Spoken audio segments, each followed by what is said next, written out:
USA Ultimate is proud to present the 2016 USA Ultimate National Championships. It's the second game of the day, and it's the first men's semifinal. The 2-seed and defending national champion San Francisco Revolver takes on the surprising but feisty Raleigh Ring of Fire. We're in Rockford, Illinois at Wedgebury Stadium, and it has been a windy weekend, but the wind has died down, and these four teams have survived the conditions. Ring of Fire knocking off the 3-seed to prevent a Final Four of the top four. Ring beat Truck Stop yesterday. We'll see Bravo and Ironside later this afternoon. And we welcome you to the booth, everybody. Evan Lepler with Chuck Kindred. He played 6 times here at Nationals, and certainly no surprise that San Francisco Revolver back in this spot. They've set the standard of Ultimate over the last decade.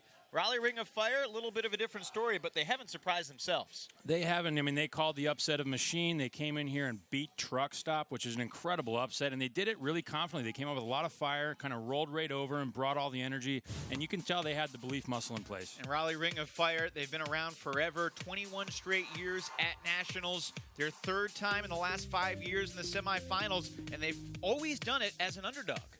They do. I think they really like that role. They like, even some of their cheers, they'll boo themselves before the crowd boos them. They like having people rooting against them, pulling big upsets, and putting people on fire. The story of the tournament has been the wind and perhaps Nethercutt's Fu Manchu.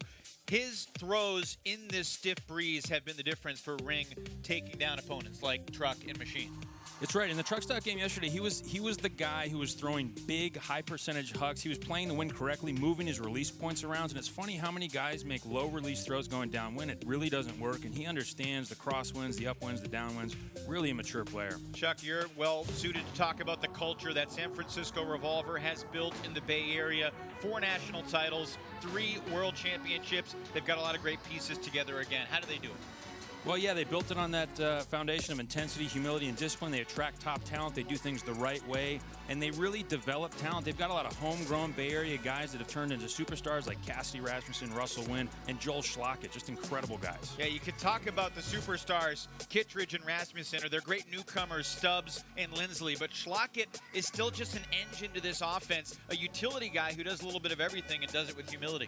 He does. I mean, he just blew us all away in London, top goal scorer for Team USA, and he's really a reset on Revolver, but he's a reset who's always paying attention, always doing the right things, and he's ready to go catch a goal. Like, you don't want to fall asleep when you're playing defense against Joel. He's been called Captain Quads. He's hard to stop in tight spaces around the end zone. Well, Micah Hood ready to surprise some more folks around the nation. Raleigh Ring of Fire tries to knock off the defending champs as the men's semis begin here in Rockford.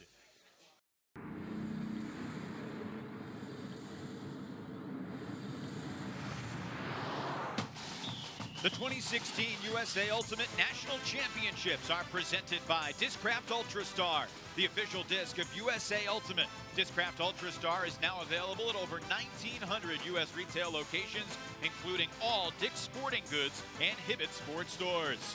Buy 5 Ultimate, apparel made specifically for Ultimate players by Ultimate players. Visit 5ultimate.com for everything from Discraft Ultrastars to jerseys, shorts, and custom team uniforms. And by USA Ultimate, the national governing body for the sport of Ultimate in the United States. For more information or to find out where to play Ultimate in your area, visit usaultimate.org.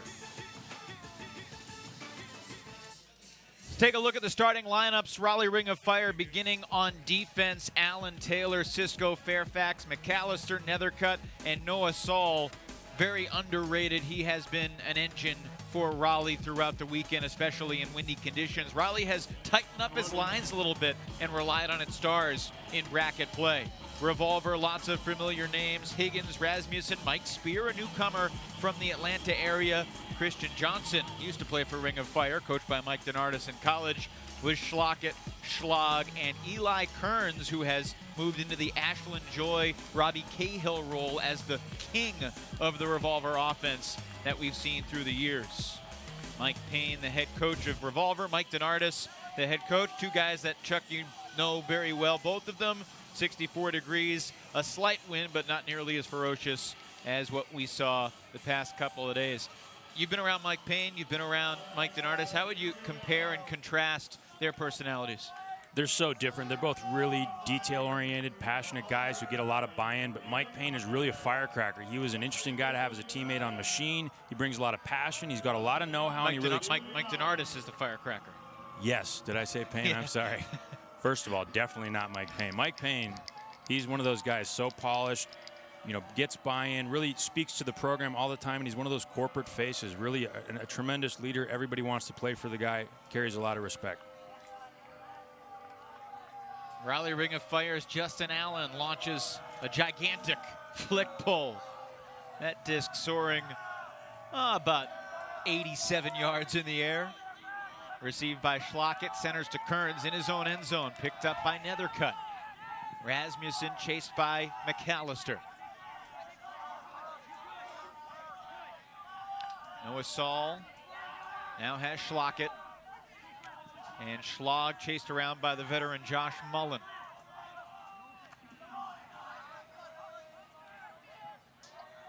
Downfield, Hunter Taylor. Make it Jacob Fairfax on Lindsley. They look long, and Fairfax rising up for the D. And this young kid has been so impressive, just 20 years old, currently a student in UNC Charlotte. Great defensive pressure from Ring of Fire. Not a lot to look at. Even that first pass was almost all the way lateral to the sideline. Made Revolver kind of panic and put up a shot. Some of the guys on Revolver talk about the quest for the perfect game. Sometimes it's foiled on the very first point. McAllister. One of the things about this Ring team is Schlag bids, but Mullen secures possession. They got off to great starts, both against Machine and Truck. Their final pool play game, the 0-2 Ring team, was down at the half against Prairie Fire.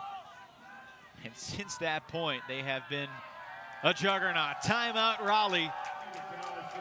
About 8 yards away from an opening break. Got to be happy about that start if you're Raleigh. They came out, no butterflies, came out playing hard D. I mean, it's really a lot of times easier to come out on D. You got a lot of nervous energy. You come out and you just put your foot down, make a play, force a big swilly huck, and they're on the doorstep of a first-point break. These guys have figured out a way to play loose and play relaxed. And that has really been the key to their success. After starting this tournament slowly, they lost on Universe Point to New York Pony. They got blasted by Boston Ironside, who we'll see in a couple of hours in the other semifinal. But since then, they have been a freight train led by an army of defenders. Yeah, it's really, that's one of the things DeNardis preaches is we're going to play premium defense. We're always going to bring our best on D. They've got some of these high skill level players like Nethercutt who can come out and commandeer an offensive point or possession, but they're always going to bring hard D, and man is kind of the name of the game for Ring, always has been. If Ring wins today, they will break their sectionals seed. They finished third in the North Carolina section after getting knocked off by Turbine in the semifinals. And yet here they are after rolling through a bunch of elimination games at regionals, beat Florida United, beat Chain Lightning. Chain Lightning, of course, the 2009 champs. And a lot of people didn't think that Ring would make it to nationals this year. They had the longest active streak in the country. Mike DeNardis told me after regionals, he said, the streak's going to end eventually, but I hope we can win our first national championship before that streak ends. As Noah Saul hits Josh Mullen for the opening break.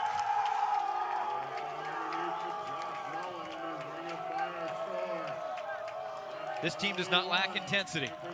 No, never. Absolutely never. Ring's always going to bring a good game to you. You may beat them, but Ring's not going to beat themselves. And they love the upset. A lot of teams get into a game like this and they say, wow, we're in semis. We weren't supposed to be in semis. What are we going to do? We're not supposed to be here. We're not good enough to be on this field. Those thoughts don't even exist for them. And as a guy, who knows Mike DeNardis, he preaches that. Like, this is our game to win. We have no pressure on us. Revolver's supposed to be here. And Revolver has shown some cracks this year. I mean, first throw, turnover against Sockeye for Eli, and kind of a, not a confident offensive point for Revolver there. The O-line has been something you could always count on with Revolver. and it's not looking solid this year. No. Important point coming up as Josh Mullen gets the early goal. He's been a long-time captain, a former player on Raleigh Ring of Fire. Told me that Josh Mullen was the best captain he ever had because of his energy, his positivity, his ability to parse his statements in a team huddle and say the most important things. And they started off slow. We've seen them do this before. Ring of Fire a couple years ago in the semifinals had that classic game against Ironside with a tremendous comeback. Went down to the wire on Universe Point under the lights. A Universe Point that took about 25 minutes. Still one of the most dramatic points ever played in this tournament. Bo Kittredge is on the field for the first time. Where Bo goes, winning usually follows.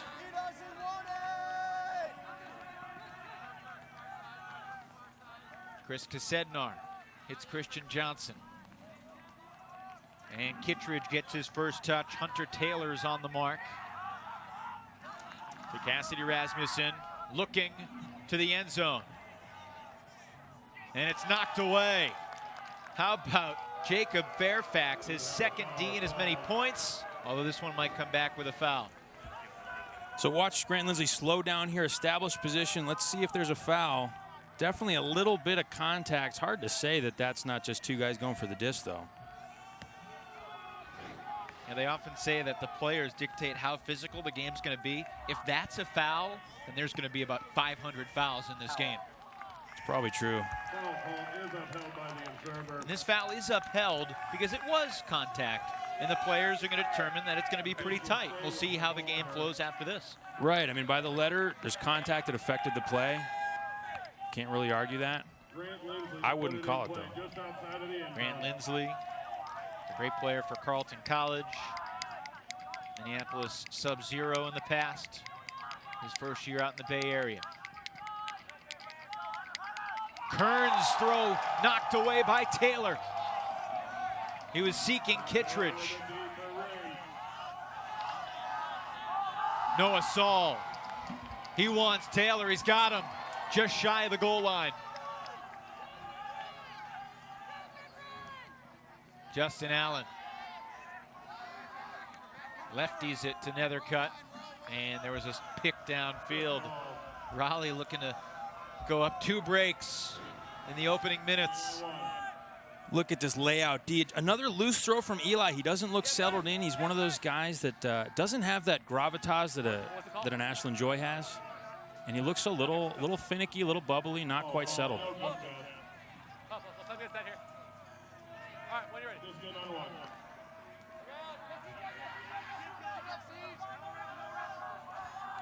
Allen and Nethercutt have really developed a good chemistry together. And they're such different players, different styles, different demeanors, and Taylor makes the catch.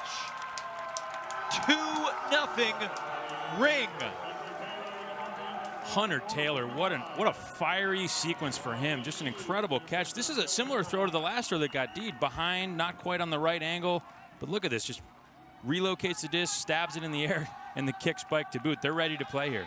Timeout San Francisco. Mike Payne will bring everybody in.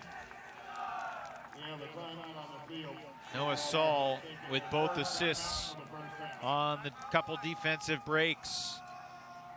You know, we've talked about it throughout the week, throughout the season, really. This Revolver O-line, it has 11 members on it. It's the largest O-line Revolver's ever had.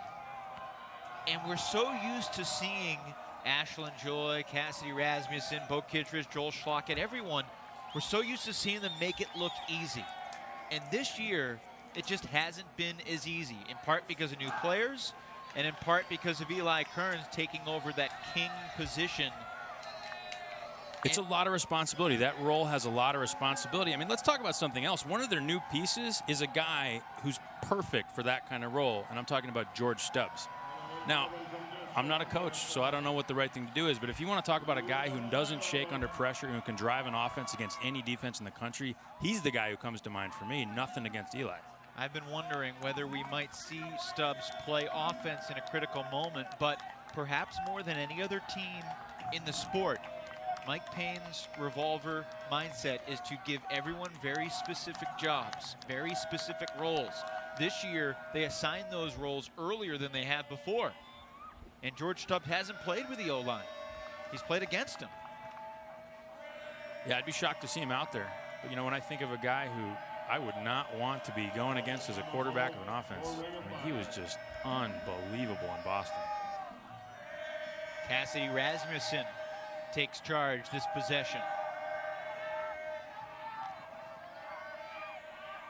Jack Williams on the mark of Lindsley. Here's Kittredge, chased by David Richardson. There's Kearns working from a downfield spot.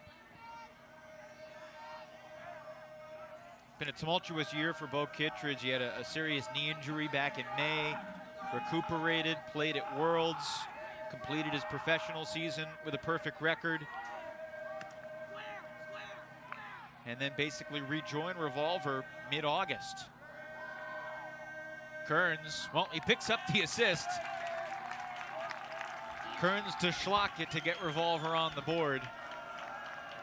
That's more what we're used to seeing from Revolver, and you wonder if Kearns will start some more possessions downfield with Cassidy in that center handler position. Yeah, I like them shaking it up here. Here's the nice upline touch pass to Schlockett. Schlockett always doing the right thing, looking for this break to the middle, and a tough IO flick here, which sets up the goal. But, you know, one of the things, one of those founding principles of humility is you know, if we need to make a change, we make a change. We still believe in all our players. You know, at no point are you going to see Mike Payne or any of his teammates stop believing in Eli. I don't care how bad he plays. He's a great player, and everyone knows it. And here's the thing. Eli Kearns has not played bad. No, not at all. Not at all. But we're so used to seeing Ashland Joy, Robbie Cahill, Cassidy Rasmussen in that role, and it's just a change of pace for him. He's been more comfortable as a defensive-minded player and kind of a gunslinger after a turn. Yeah, it's a really different mentality, isn't it? He is a gunslinger. He's got big shots, likes hitting those IO hucks, you know, likes slicing and dicing and keeping the ball moving. It's fun. He's a lot of fun to watch. But the fact remains, Revolver's going to have to break. They've got, you know, one of the top, if not the top D-lines in the country, and their D-line's going to have to do some work today. Let's see how they start out. George Stubbs with the pull. Jonathan Nethercutt playing both ways much of the tournament. Saul picked up by Byron Liu. Hits Micah Hood, who's chased by Dahlman. Hood takes a chance. Shane Cisco in pursuit. Back of the end zone, incomplete. Ooh, and kind of a casual attempt there on what was just a bomb from Micah Hood. Hard to tell if he would have been able to stay in bounds. First turnover of the game for Ring. I think Micah Hood surprised himself with how much power he got on that flick. It's going downwind, although the wind's not too severe. Well, here's Stubbs in the king role of this D-line with Cohen, Dahlman, Gavall, Quella. Stubbs airs it out. Byron Liu reading, catching. Plays catch with Travis. And to the end zone, Revolver's broken right back. That's big. You can tell just watching how this D-line takes the field. They're hungry. They want to put a run together here. And they came out and capitalized right away. Look at this big shot deep from Stubbs. Sees something he likes. Byron Liu didn't even quite see the disc go up, but able to adjust, takes a little contact from Saul. And a couple dinks here for the goal. You know, if you're Revolver, you got to be really happy to see that your D-line's hungry, that they're out here making plays early. You're going to need them. 2 of the 5 Revolver rookies connecting for that score. Gavall, a youngster.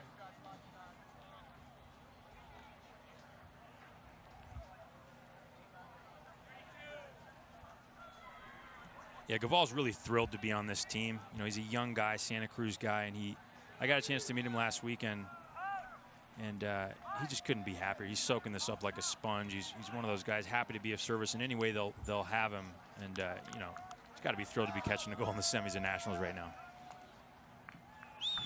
We're tied 2-2. Ring of Fire still up a break. Revolver taking care of business pretty cleanly in pool play, although Against Seattle Sockeye, it was anything but easy. They were down big in the second half, required an incredible comeback, and beating Sockeye 16-15 in the pool play finale allowed Revolver to avoid Ironside in a quarterfinal. Sockeye ran into Boston in the quarters, and well, Sockeye's tournament came to an end, shy of the semis for the first time in a couple years. Sockeye finalist last year, going against Revolver. Pretty smooth offense so far. This is Jack Williams, the youngster out of UNC Wilmington. He hits East Carolina product Joey Cretella. Nathan White pestering Nethercutt. The former Callahan winners got it.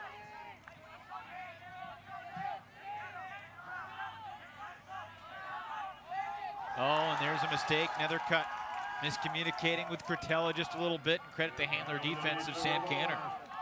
Absolutely, and a big scary mark from Nate White too. Just really bothers some of those IOs that Nethercutt likes to hit.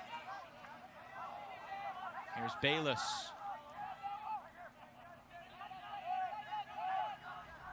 Marcy. What are you seeing from the spacing downfield of Revolver here on the D-line?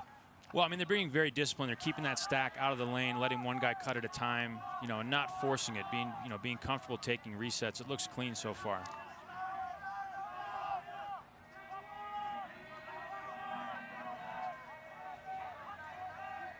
Seth Reinhart, former Boston Ironside defender, now plays with Revolver.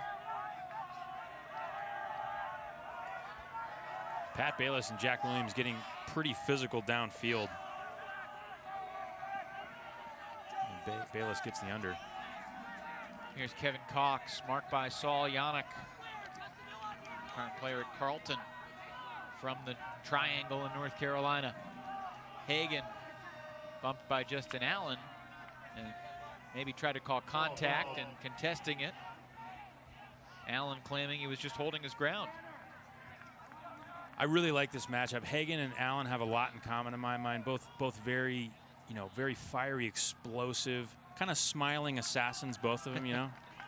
They look like choir boys, but they'll catch block you on a moment's notice.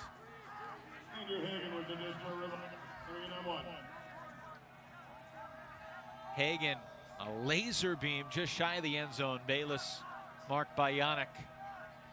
Oh, and squeezes it in to Marcy. And now we're back on serve. I like the pressure from Ring. You know, you're not always going to be able to stop him on the goal line, but in the red zone there, really nice pressure from Ring's O-line. So it hasn't been a whole lot of success for the O-lines so far. 5 points, 4 breaks. Yeah, not what you would expect from semifinals in 8-mile-per-hour wind, right? But this weekend's been full of surprises.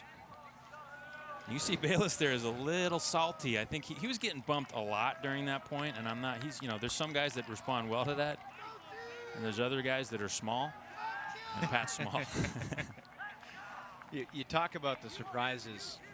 I have never seen anything like what we witnessed yesterday morning, where we were literally 1 point away from having a quarterfinal round with the top 4 seeds in the tournament and the bottom 4 seeds in the tournament.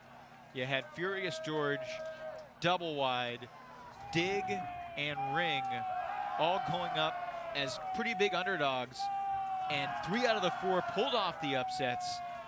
Boston Dig, the number 2 team out of Boston, had an 11-7 lead on the defending finalist Sockeye, and well, Sockeye's got a lot of great players, and Seattle stormed back and won on a Universe point that I think had 7 turnovers on it. It was wild. Probably the wildest game of the tournament. The favorites prevailed in the quarters except for Truck Stop. There's Marcelo Sanchez showing off the speed, and this Ring offense can't find a rhythm. That was pretty impressive for him to not only close but seal off the disc from about a step behind. Saul Yannick liked his look. Not a bad looking throw, really, but it was a foot race. Stubbs leads the horizontal stack offense. A couple years ago, Marcelo Sanchez was playing offense for Revolver. And then Mike Payne told me, well, let's put him on defense because he's still got young legs. He can run. Let's not waste his young legs on offense. Byron Liu, a laser. Cohen can't get there. First multi-turnover point of the game. Yeah, it's hard to explain. I mean, we're seeing really, really loose throws. I mean, look at this. That might not have been as much of a foot race as we were thinking. This is nowhere near Greg Cohen. Saul connects with Hood at midfield. The young tower, Henry Fisher, trying to get open on George Stubbs. But Micah Hood has thrown it out the back of the end zone for the second time. Yeah, that's a head scratcher. You just did that. You just did that, big fella. And not particularly close, as you see there. I mean, he's probably 4 steps out. He's a tempting target. Henry Fisher, youngster, also from the Triangle, also at Carleton, stands 6'6". He's 20 years old.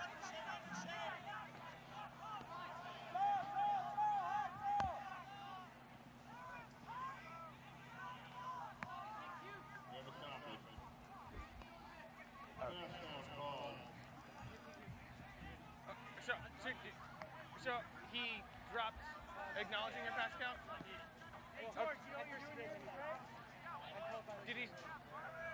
Did you say another number forward? Okay. Sounds like everything played out all right. All right, okay, we're coming up 5.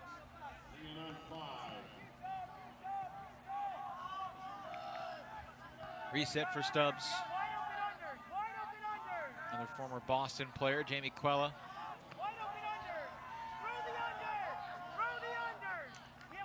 I think 20-year-old Saul Yannick is enjoying marking Stubbs as the deep shot goes up. Terrence Mitchell, another young stud. Made some highlight reel plays at Junior Worlds in years past. A YCC standout. He hasn't even graduated college yet either. And he's so fun to watch. He's so explosive and just one of those guys just hungry to make plays.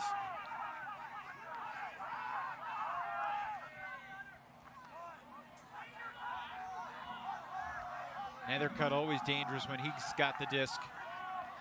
Looking for Fisher. Stubbs gives up. Fisher's got the score. I didn't see what happened there. It looked like maybe a blown switch. But you can't do that when Nethercutt's got the disc. He takes advantage, makes a real easy, high percentage shot to the end zone. So here's the huck. Dahlman looking deep to Cohen. Not a terrible throw, a little out in front. I think Cohen maybe just didn't quite read it, didn't close on it at all. And blown assignment downfield makes for an easy goal. Henry Fisher with the easy catch from Nethercutt. Easy backhand there. Interesting. We've seen teams do this in Nethercutt before, forcing him backhand to not allow him to do damage with that quick release flick. And yet, I think his backhand is pretty underrated. Not a weakness by any means. It was a difference maker yesterday in quarters. I mean, he was hitting that thing all up and down the field and playing the wind. I mean, today he really doesn't have to do the kind of calculations he was doing yesterday with a stiff crosswind. But yeah, I wouldn't be too comfortable giving him a backhand look. Yeah, Jonathan Nethercutt, you look at the numbers for the tournament, only Matt Bennett, the high volume thrower for Houston Hip, with more assists in the tournament than Nethercutt. He's got the assists in all kinds of roles, on offense, on defense, starting as a handler, starting as a cutter. Eli Kearns back in the primary handler spot. Schlag, Revolver's Farricker Award nominee. Primary reset, and here's Lindsley downfield. Lindsley will try it. Kittredge versus Richardson. Kittredge. Makes the old man play there, puts him on his shoulders. They don't work out for nothing. I like that matchup though. Richardson probably doing, I mean, it's tough to give Bo a step deep, but Richardson very good in the air, very physical. But Bo gives him no chance there. Well done. If you were coaching David Richardson, what would you suggest he do differently next time? I mean, you just got to play him even. I don't mind. I mean, that's not a horrible look. He's got to make the right throw, and I think if that's not tailing away to the left, Richardson can cause some real trouble for Bo, because I think Richardson can out-leap him. Bo's not the leaper he used to be. He's still very strong, very fast. But you can get up over him. We've seen it. The phenom who has won so many championships, first in college, University of Colorado.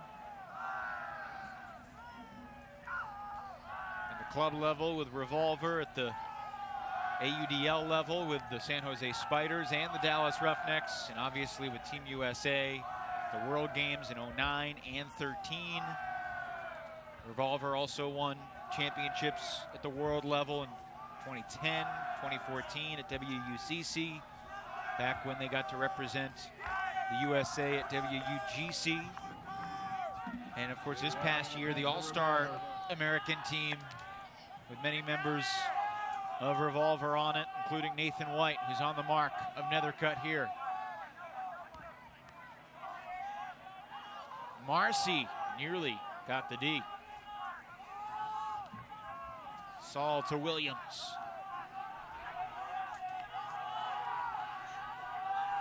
Kind of a no-dump mark from Cox, forcing him to make a throw. Calm, helixing hammer. Crowd liked that one. Yannick low throw. That's his second turnover. And away from the disc, there's a man down. Yeah, Saul Yannick is a tricky guy. Look at this hammer. Holy smokes. Moving to his right, stops and just throws a pancake across the field. Yannick, real young guy, still in college at Carleton, and he's kind of, he's kind of a cocky guy. I mean, that's his vibe. That's how he plays his best. And sometimes you see him make a loose throw there. I mean, that's a very hittable throw, but he kind of just wings it, doesn't use his legs. And that's something that'll come, as he plays a couple more years and gets chewed by Mike Donardis a few times. Yeah, that's a given. That's a given. So Ring has turned it over 5 times. 2 throwaways from Micah Hood, 2 throwaways from Saul Yannick. A little backpack there from Williams. What's up?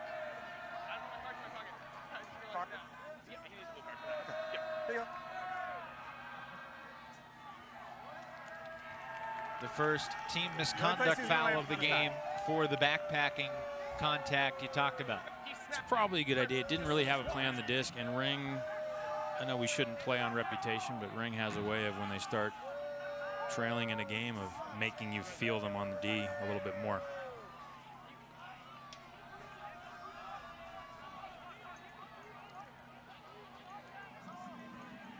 TMFs weren't invented specifically for Ring of Fire, but they certainly had North Carolina Ultimate in mind.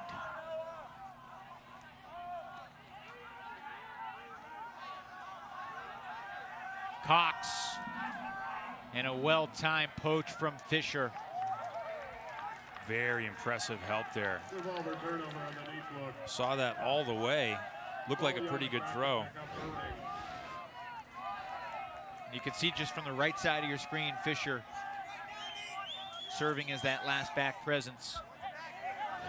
Right, and when you've got that kind of size, it gives you a little more of a chance to help out on D, because people aren't going to test you the way they do other people. A lot of contact there.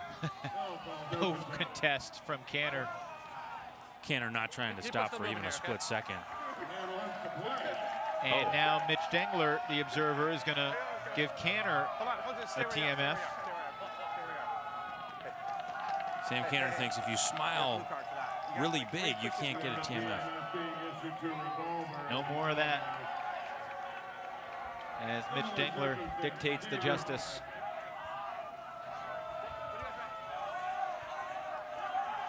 Well, an early TMF apiece. Nethercutt. It's a fun matchup, Nethercutt and Nathan White. It is. Nethercutt's really got the speed advantage. He should be able to just cut downfield when needed.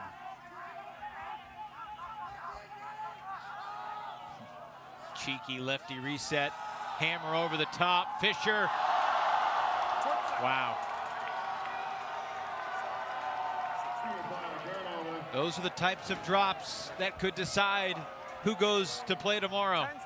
Yeah, it's a big drop. Hopefully that doesn't discourage Nethercutt from throwing more of those, because literally that's my favorite thing so far. Revolver takes its second timeout of the half, leading 4-3 on a 4-1 run after falling behind early. Here's the end zone angle of this.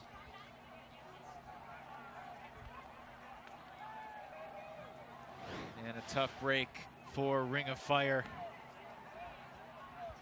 You know, this team plays with a chip on its shoulder.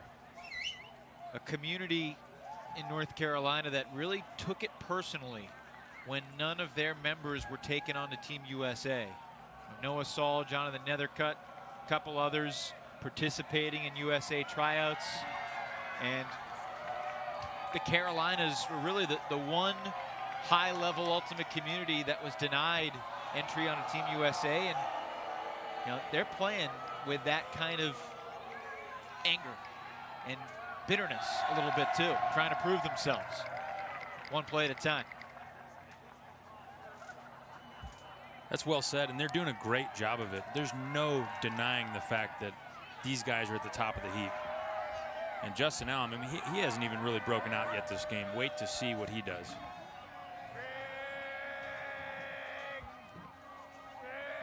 You know who's interesting is Saul.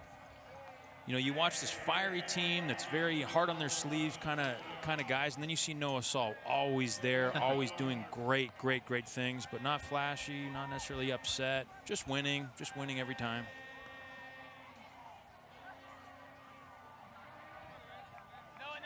You know, with so many young players, Mike Denardis was telling me how the young players have brought a different level of goofiness to the personality of this team. You know, kind of that college laid-back personality, and whether that can translate into a club championship, I think is still a question, because we've seen some casual play, not necessarily the focus and execution that we always need to see. That was up. Andrew Hagan kept it alive. Whistles it to Seth Reinhart. Canner shakes free of Cretella.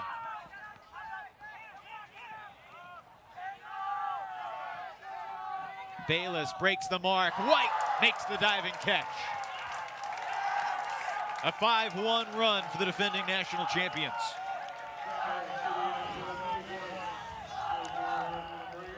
So tough IO here. This was so close to being down. Hagan goes down and lifts it off the synthetic turf. And then, not to be outdone, Nathan White with the full extension there. Not an easy catch. But Revolver able to capitalize on those IO lanes. I think Nathan White is making a big difference. I know Nethercutt's still getting some over-the-top stuff and kind of what he wants, but I really think he's bothering some of John Nethercutt's angles. I mean, he's used to just taking IOs, taking all these quick arounds and unders, and you know, you don't see the ones they don't throw, but I think if he's not on the mark, Nethercutt's taking some different shots. Nathan White, another great youth player. He won a mixed YCC championship, throwing to Simon Higgins for the game-winning score 6 years ago.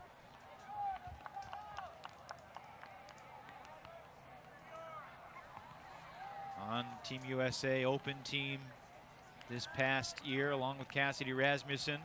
He's got a heck of a man bun, too. He does. I mean, if you're scoring at home, that's got to be number one. Usually we see something like that from Grant Lindsley, although he's got the hat on today. He's all business. So Ring takes the timeout, which will end the slew of timeouts in the opening half. Continues to spit here in Rockford. I don't think players hate these type of conditions. You know, the ground's a little wet. Nice to lay out and slide on it. Yeah, it's really playable today. You know, a little bit of wind, but nothing that's going to curb the kind of offense you're gonna throw or you know, make you adjust on defense. Really, you can play whatever you want out here.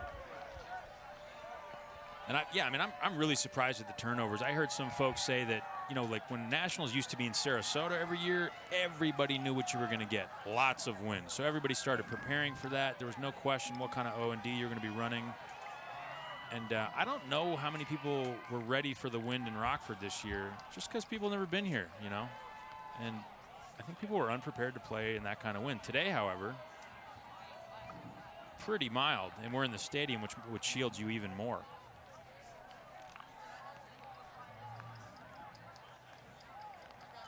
Before the tournament even began, there was a lot of talk about how Thursday and Friday would be played in one condition, and then Saturday and Sunday would be completely different. Nethercutt thought about the backhand. He's being forced that way. Yannick pestered by Gavall. Over to Hood.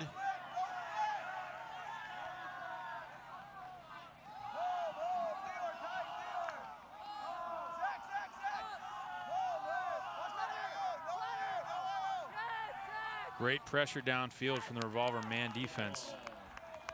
Quick pick call by George Stubbs coming across the middle. But not a lot to look at. And the marks are kind of taking away the right spaces. Right when a huck opens up, they adjust over. And Ring back into their own end zone after probably 5 or 10 throws. And that's a credit to downfield defense. And there's a missed catch by Jack Williams. Gavall quickly picks it up. Takes a while to find somebody.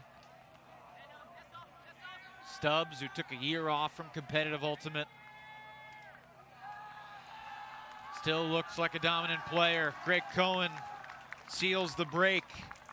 And it's now a 6-1 run for Revolver after falling behind early.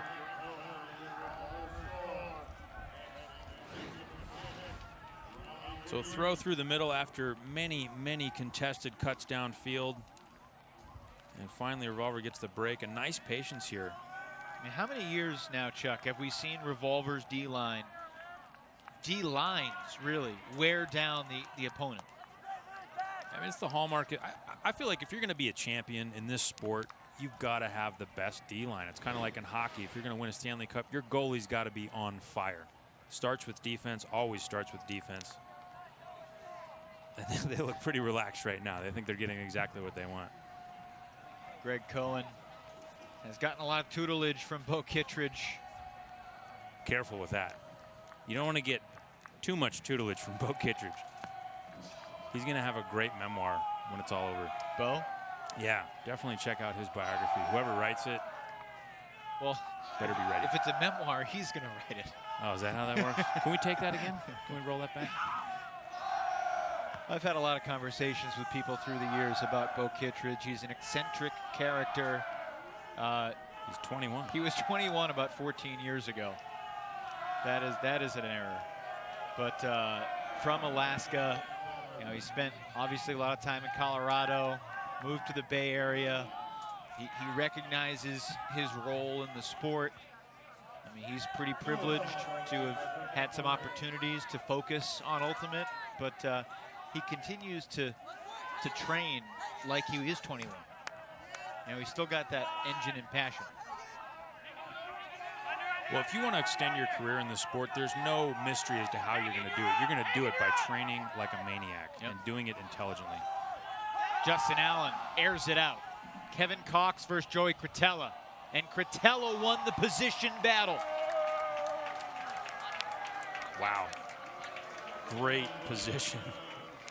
Cox has got to be kicking himself after that. And you could see as soon as Justin Allen catches this, I knew he was throwing this backhand. It almost didn't matter if anybody was cutting. That was going up. And his receiver helped him out there. Look at how itchy he looks. He just wants it, wants to throw that backhand hook.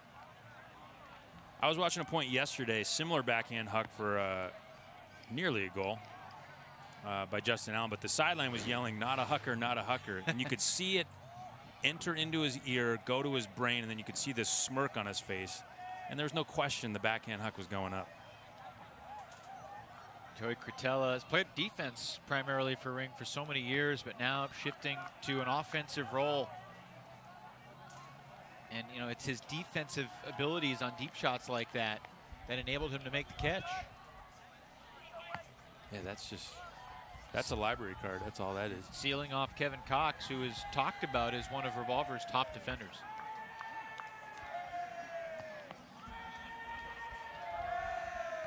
6'4" Revolver. Yeah, you know, there's something about Ring. I think one of the ways they found success is when they beat you, they kind of make you feel dumb. You know, they beat you in a way that makes you think, oh, man, I looked bad on that. Revolver, there's a lot of respect. They just outplay you, slap your hand, move on to the next point. But Ring really gets under teams' skins because they kind of big boy you. You know, they kind of, it feels like your big brother. And you just get irritated. You get out of your comfort zone. And that's how they can get back into games like this. That's how they can pull big upsets. And I never count them out. Jake Coleman, Tim McAllister lingering deep. His Ring was junky and now match up. J.D. Hastings chasing Grant Lindsley. Is Josh Wiseman back healthy again for Revolver. One of the founding members of the team. He's been on this Revolver team for 11 years now. And it's Schlockett in the end zone. Joel Schlockett, the second longest tenured member of Revolver right now, behind Wiseman.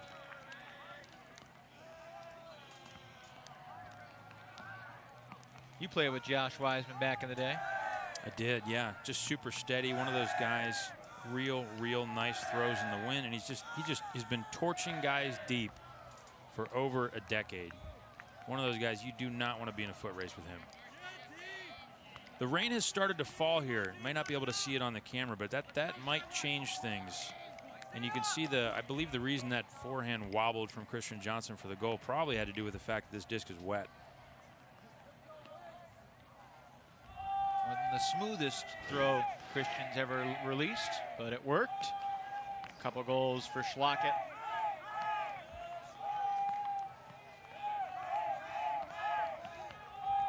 Christian Johnson, of course, part of the team that went to the college finals in 2014, falling to Jimmy Mickles' Mama Bird team. Johnson left after that year, but Jonathan Nethercutt, Ben Snell, Tim McAllister, and others led Dark Side of the title the next year. Christian Johnson went out to grad school in the Bay Area, latched on to Revolver, was put on the O-line immediately. And he's potentially spectacular, but he's pretty typically just very solid. Yeah, understated for sure. Allen was taking off against Cohen. Nethercutt holstered it for a change.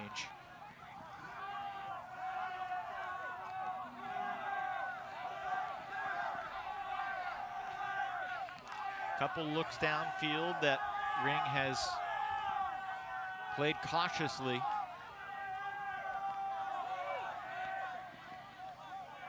Until now. Allen looking for Nethercutt. Oh, and it's Lou into the shoulder of Nutt. Yeah, definitely a foul if they were in bounds. I don't think they were going to be in bounds, though. That's what Mike Payne's argument is. Ooh. I don't know. If Nethercutt was allowed to wait for it by himself, he might have been able to keep the toe in. Yeah. Oh, man, there's an argument to be made that he might have been able to toe that. But I do think it's fair to call that a foul because Lou went through Nethercutt's back to deny him any chance. Right. I mean, I'd almost like to just see it go back just because I'm not so sure Nethercutt could have made this play. I don't know. I mean, that's that's textbook interference. I guess that's a foul. Yeah, I guess he should get the disc. Man, watching it live, it sure looked like they were out. Foul, no contested foul.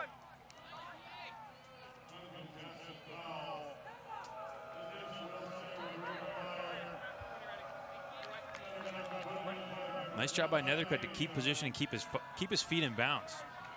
You know, not quit on that play. Draw the foul.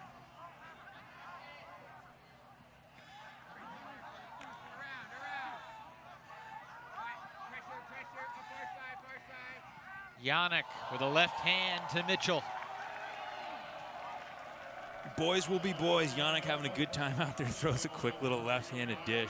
He is so fun to watch. He was the one who caught the game winner yesterday against Truck Stop. An important score here for Ring to prevent Revolver taking half at 8-4. It is, and watch this little dish and that expression. This guy made for the stage.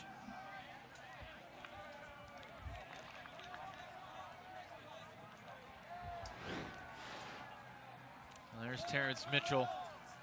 Goes to school at NC Central, Durham, North Carolina. He's got pretty good facial hair that defies his youthful demeanor.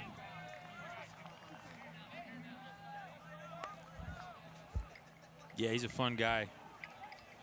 An electric athlete. So 7-5. You know, Raleigh knew that it would be tough to stop San Francisco. Mike Denard has said that Revolver probably has the best collective team speed of anyone in the field. And obviously Boston Ironside might have a quibble with that, or Johnny Bravo or whomever, but they're certainly up there. And I think so far, you know, it's been self-inflicted mistakes that have cost Raleigh. A couple throws out of bounds, a couple throws into the ground.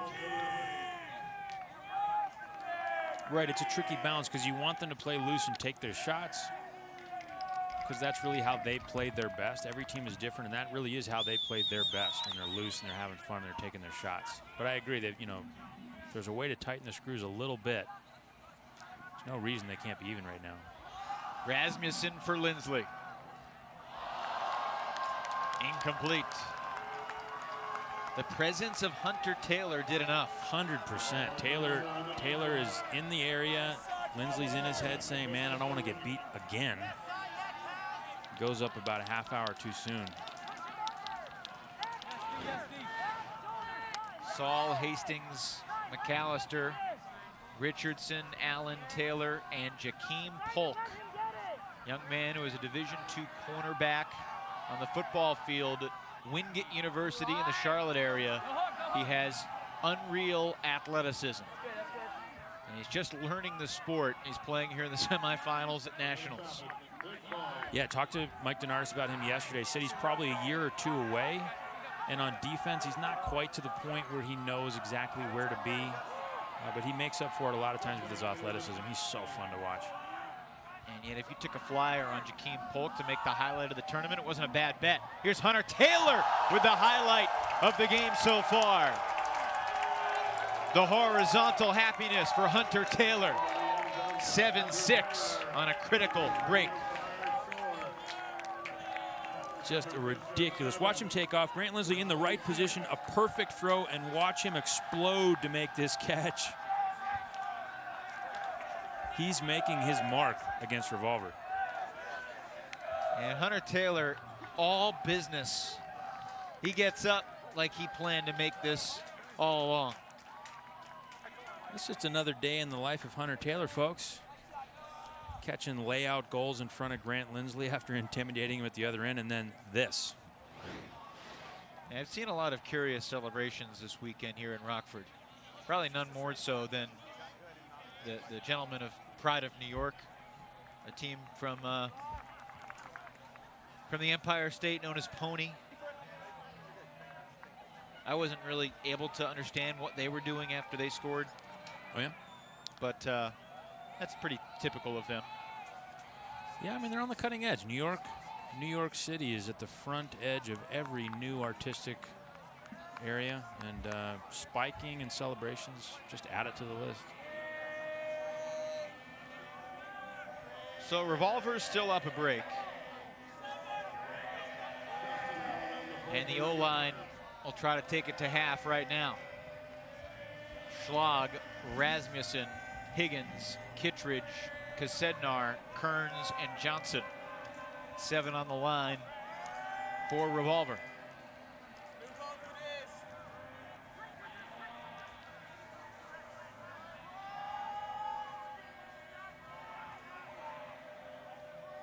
Kittredge started to take off. Taylor was looming nearby.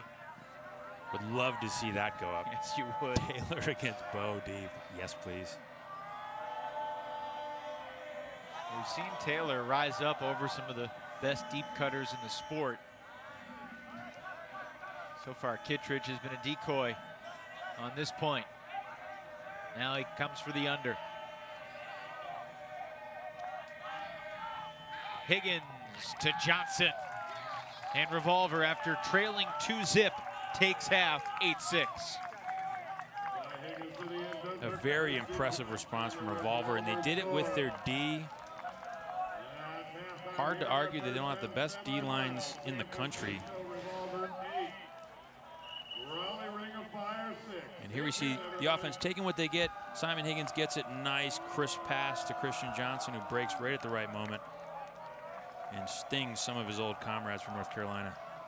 You know, one difference between these two teams, some of the deep cutting athletes of Ring aren't necessarily as experienced or as good of a throwers as San Francisco's deep athletes, like Bo and Simon Higgins and Christian Johnson. These guys can all throw.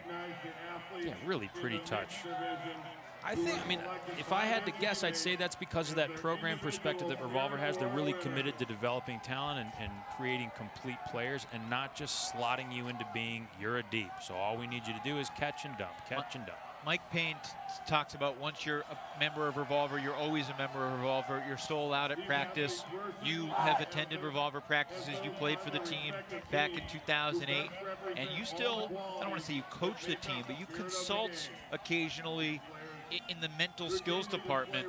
I believe it was last weekend you spoke to the team. What kind of message you try to get across in that session? Well, we did a 45-minute session, and I've done sessions with them over the years to correct certain things that I think are in the way of their own success. I think this team is mentally in very good spirits, very good space, and the leadership's intact. So we did kind of a session focused on appreciation, appreciating your teammates, feeling the container that a team creates around you, and knowing that no matter what happens, you're supported, your team believes in you, and that you're going to succeed.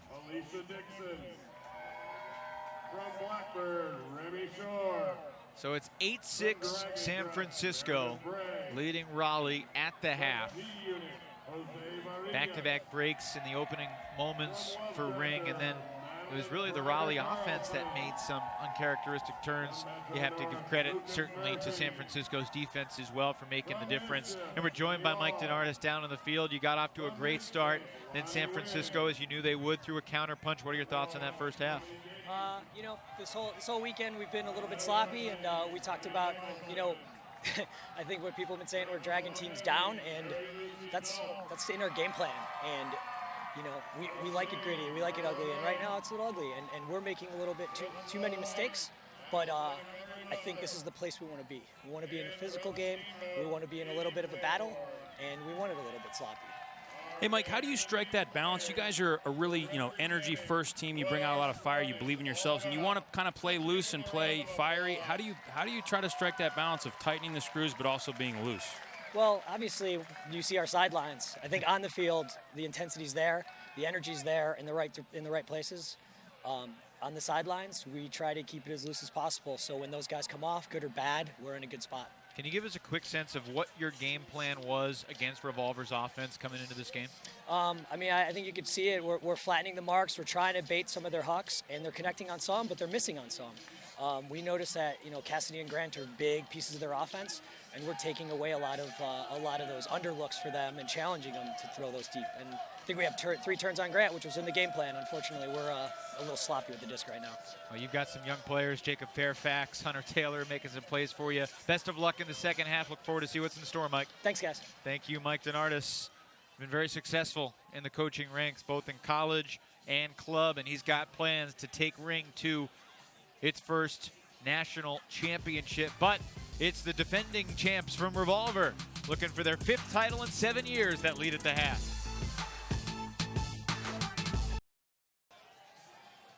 Revolver leading Ring 8-6 at the break in this first men's semifinal. Winner of this one takes on the winner of the top-seeded Boston Ironside and Denver Johnny Bravo.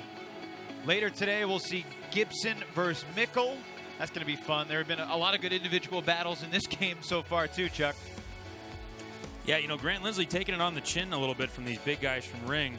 But you can see in the first half, couple early moments of success for Ring of Fire. They get the first break, and on the second point, they break again. Definitely off to a hot start. Josh Mullen with a furious scream after the break. Hunter Taylor so impactful, and the D-line for Ring moving the disc well. really better than the offensive line did at times, and that's because of Revolver's defense. Yeah, they looked very comfortable here. You can see Bo doing what he does, though, using his body, using that speed to break away and seal off downfield. You know, and Revolver did start to settle in. The D-line started to get hungry. Big layout catch here from Nathan White to seal off a break. And, you know, you got to be happy. I think Nathan White's mark had a big impact. Watch this position play by Raleigh here. Excellent adjustment by Curtella. Curtella beating Cox with the position, but you know, Christian Johnson very, very steady. And Joel Schlockett, he's good for a couple goals a half no matter who he's going against. It's kind of true. This guy's always finding the end zone, and he's always making it look easy. Simon Higgins finishes off the half here with a perfect throw to Christian Johnson. You know, you mentioned that these big guys, these deeps, all of them have good throws. All of them are complete players, and Revolver really just a tough nut to crack. That was a refresh of the first half. We'll chat with San Francisco Revolver coach Mike Payne, and we'll get ready for the second half. Here from Rockford as our coverage of Nationals continues. Revolver leads Ring 8-6 at the half, and we're joined by the championship-winning head coach, Mike Payne, down on the field. And Mike, you guys fell behind 2-0. We've talked about how it doesn't feel like your offense is always making it look as easy as it used to. What do you say to the guys after the early deficit? Well, I think the idea that our offense isn't as good as or making it as easy as they used to, I think that's a little bit of a misconception. I think other teams have done a lot of analysis on Revolver's offense over the years, and I think you can see that because other teams are now running our offense.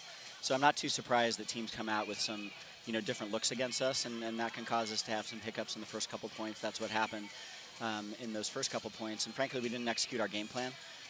We had said that we didn't want to put it deep on a first cut against these guys because they're really athletic, and we did that twice and didn't give the ball back. So after we got things in order and started executing multiple cuts per possession, we really started to fire it up. So I think we're in pretty good shape going into the second half. Coach, switching to the defensive side of the ball, what were your keys against Ring? You know, this is kind of an interesting team with some real star power, but they're also fiery. They take their shots. What did you guys look to do on defense against the Ring of Fire? Yeah, I mean, I think the key when you have a young athletic team like this, especially when you've got a good quarterback thrower like Nethercutt, is you try and minimize the amount of space that they have to throw into. And you do that by how you mark and how you use your footwork downfield. So we played a fair bit of forced middle in that first half. And then we also mixed it up with a couple points of junk up front. So I think in general, they had to throw multiple passes before they could even look to throw a huck. It's interesting, they threw more hucks when they got the ball from us when we were on offense than they did when they were on offense themselves. So I think our defensive strategy is working. We just need to keep chipping away and trust that our defense is deeper than their offense. Last thing, Mike, one of the games of the tournament was your guys' comeback win over Sockeye yesterday. It was an improbable finish. How do you guys pull that one off? Chewing gum and baling wire, I'll tell you. No, that was a situation where we stayed the course, and I think the fact that we're deeper and have great conditioning really helped us. We played a poor first half. We were not close to our guys. And on offense, their junk just really flummoxed us. And I do think in the second half we made some real strategic adjustments. On offense, we played give and go a lot more, and that opened things up on the junk. And then I just think on defense, you know, their big cutters started to get tired, and we threw line after line at them of big horses on our side, and they started to give us the disc. So we wore them down. It only took 31 points, but you did wear them down. 16-15 to be the top seed in your pool. Got you a matchup with Furious, and now you're here in the semifinals. Good luck in the second half. Thanks very much, guys. Take care. Mike Payne, a longtime coach, and he was a player when Revolver first won a title back in 2010. There's 7 guys from that 2010 team still playing for a title here in 2016 in Rockford.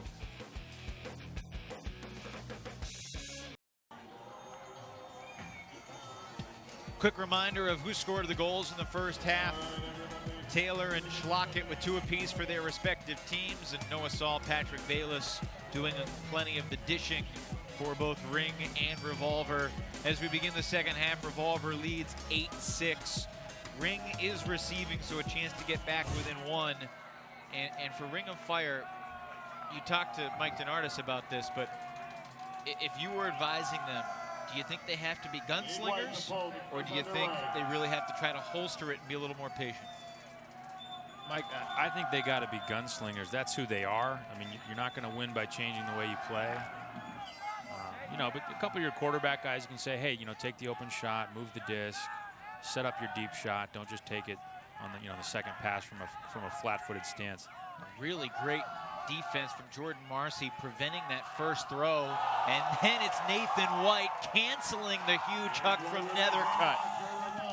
Wow. That was defense. That was defense, and that's that mark. I mean, that's usually there for Nethercutt. I don't think he's really been bothered all weekend with an open side flick huck. Bang. Look at that bear paw. And I remember talking with Brian Jones in London about just being terrified of being a handler and having Nathan White come down and mark me. His long arms are never ending.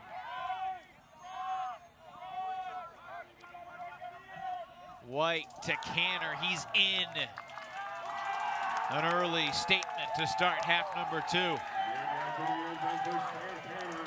Yeah, Nathan White, just, you know, they're flattening out the marks on those first throws. They know Nethercutt has some big receivers downfield. Look at this, how he just sets up. He's flat, he's chopping his feet, rocks the mark, and just boom. His ape index is pretty high.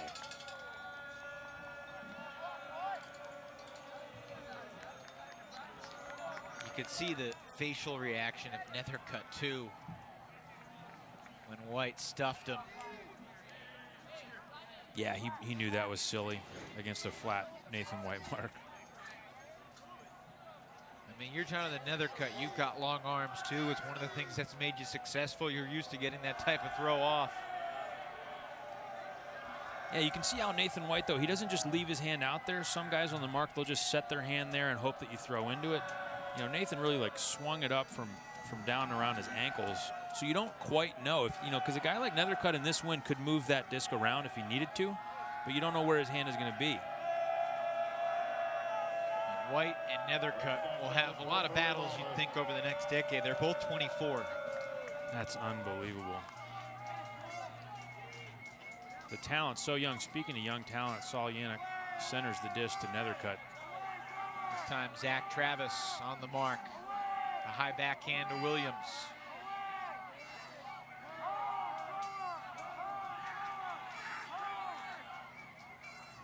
During halftime here in the stands, some of the players who have been eliminated were passing around noisemakers to create kind of a Mardi Gras sensation. Saul lets it fly. Jack Williams rising up near the goal line. Cohen's got to be getting high with a stall count, but it's Fisher finding an opening near that front pylon. And leave it to Noah Saul to take a big booming huck and somehow make it look really high percentage and easy. Everything he does is just high percentage. As a coach, he's a dream come true. Sets this thing right up there, sees a receiver, puts it right where Greg Cohen can't get to it. And Noah Saul, already the leading assister for Ring of Fire, just doing all the right things. And he's the steady hand that you probably need. Nethercutt's going to make some big plays for you. Saul's going to do everything else you need. Jack Williams to Henry Fisher. Saul almost interfering with that front corner area. Couple goals for the youngster. Just finished up his sophomore year of college at Carleton. If you're thinking about possible favorites for college nationals next May, Carleton is going to be up there. Obviously, Minnesota Grey Duck brings a lot of people back. Raleigh Ring of Fire has been to nationals forever, but has always fallen just shy. Been to the finals before, several trips to the semis.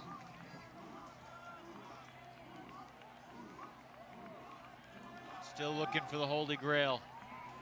What was their last trip to the finals? Was that 2001? That sounds right. Pat Hard, Ray Parrish, superstars.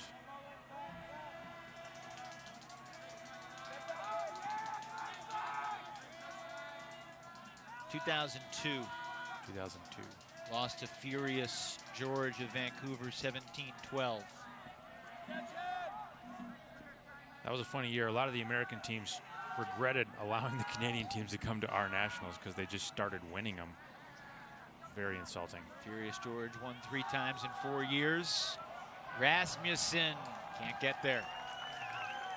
And since, the turn of the century, after Boston's death or glory won 6 straight years, after New York won 5 straight years in the early 90s, a run that began in 1989. You had the Santa Barbara Condors winning a couple in 2000, 2001. Then Furious George won 3 out of 4. Seattle Sockeye won 3 out of 4. Bay Area's Jam winning it all in 2008.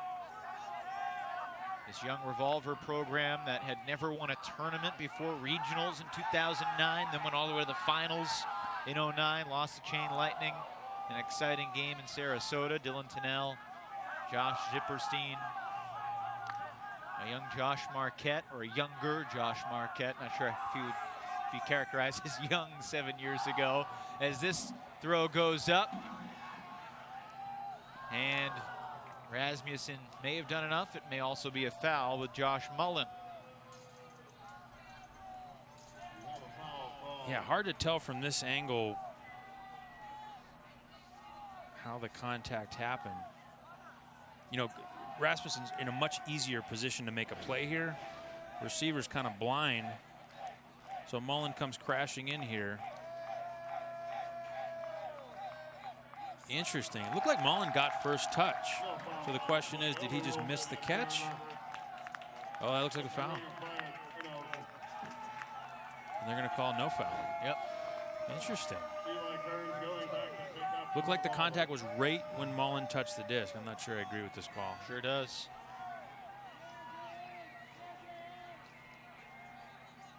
The textbook rule, no physical contact allowed. Anyone who plays Ultimate knows that it is a very physical game. Wow. Kittredge sneaking that through there to schlock it. Eli Kearns directing traffic and finds Kittredge wide open, but there might be a reason. Did he use a pick? No, pick was away from the disc. Kittredge, it appears, is going to keep it. Yesterday in the quarterfinals against Furious, saw Kittredge throw a couple hucks that were really on the money. He's deceptively good and understands the wind, I guess that's the benefit of learning to play Kittredge pickup in Alaska. Was going, and he had Hunter Taylor beat by about 10 yards, but Kasednar had committed to the dump. Bo is really working downfield here. Now comes across. Rasmussen takes off. Got it. It seems like a pretty legitimate travel call. Travel was called by Taylor on Kittredge. Goodness. That looked like a dance move.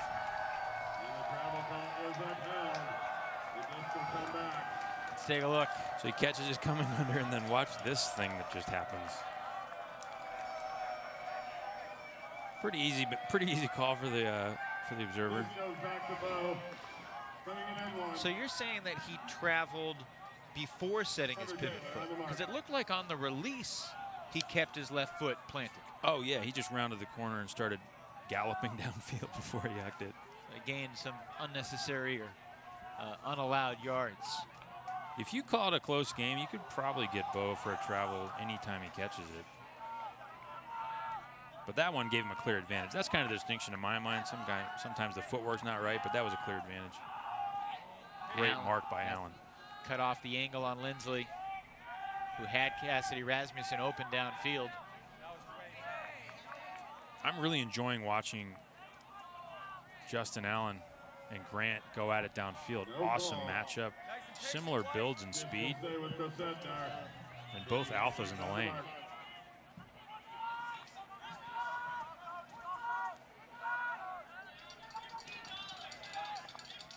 Kasednar to Kittredge. He's wide open. 10-7 San Francisco. Nice patient and a great sequence from Justin Allen. Lindsley ran him all the way from the break side to the open side cone. You can see here comes that cut, and just Allen stays close enough to stop that throw, but Revolver patient, gets the around to Bo Kittredge. And that Hunter Taylor-Bo Kittredge match is a lot of fun. I hope a disc goes up. It's been interesting to see Revolver mix in a bunch of transplants around Kittredge, who I suppose is a transplant himself, but Bo now in his 8th year in the Revolver program. And I'm thinking about, you know, a guy like Chris Kasednar, who grew up in Alaska, coming down from Seattle, where he played for Seattle Sockeye for a number of years. You know, Grant Lindsley coming from the Twin Cities. Eli Kern, certainly a homegrown product, grew up with Simon Higgins in Alameda, but there's Jamie Quella. Grew up in New York, played Boston Ironside for a while. You have the Atlanta contingent with Spear and Lou.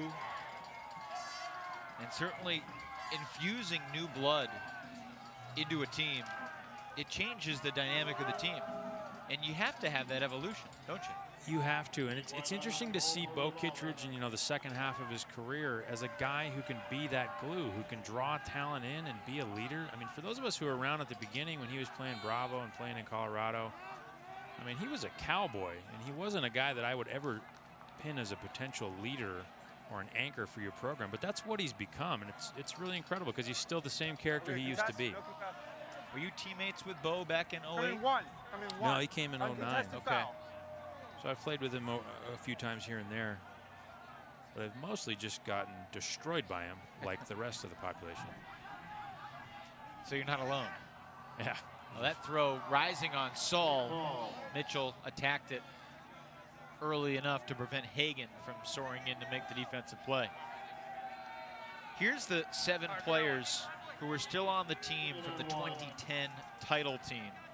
Sam Canner, Bo Kittredge, Cassidy Rasmussen, Joel Schlockett, Nick Schlag, Josh Wiseman, and Russell Wynn. Russell Wynn was plagued by a tweaked hamstring yesterday. Did not play in the quarterfinal win over Furious George. A game that Revolver won handily, but not because Furious didn't play well. They were pretty proud of how they played. Going up for the sky. Jack Williams comes down with it. And then Yannick off the fingertips of Mitchell to Williams. Just how they drew it up, right? Great playmaking by Ring of Fire. They're always, you know, they're always excited. You see Terrence Mitchell just torch across the field when this huck goes up to be in the middle of it. But the play made,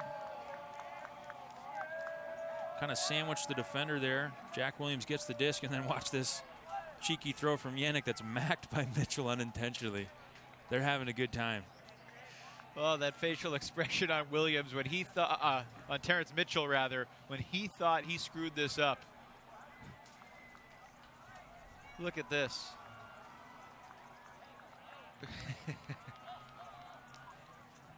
Sometimes it's good to be lucky. 10-8 is the score. You know, that's a significant point, though. Nethercutt hit that IO flick huck. That's the one that got stuffed first point of the half. And you could kind of see like a split second of hesitation, but he got it off, got it out to space. You know, a little air under it, definitely, but he took that shot. You need Nethercutt to take that shot. If he's not hitting that ball, the offense is just going to stall out.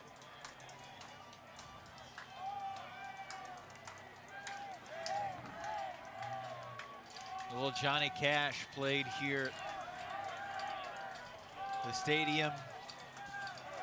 Ring of Fire has to have one of the most legit logos in the sport. Yeah, they've got a brand. They do. The man in black.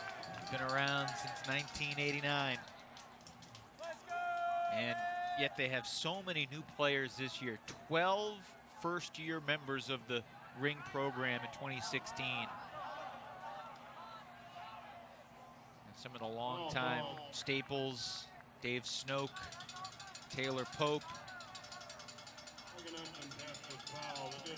Some of the Wilmington core played with a team on the coast called the Right Coast. So Brian Casey, Jarrett Bowen chose to help lead that program. Guys who have been leaders of Ring through the years.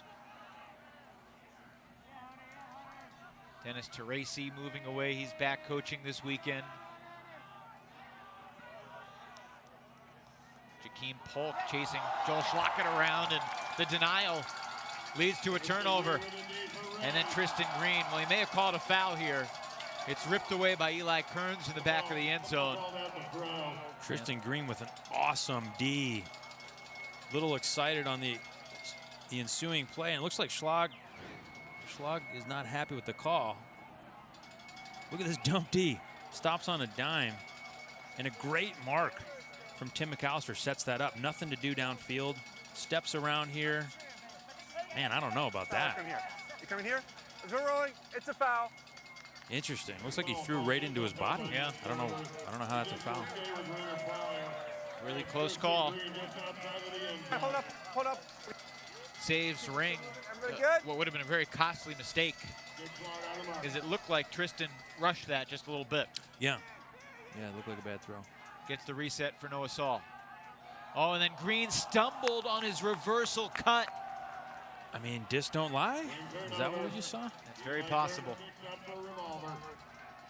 Lindsley took off. Kearns goes to the reset. Schlag. And then Spear drops it. Discs don't lie.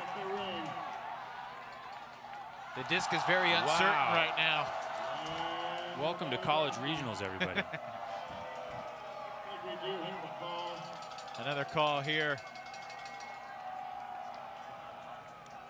Is this a foul on the throw?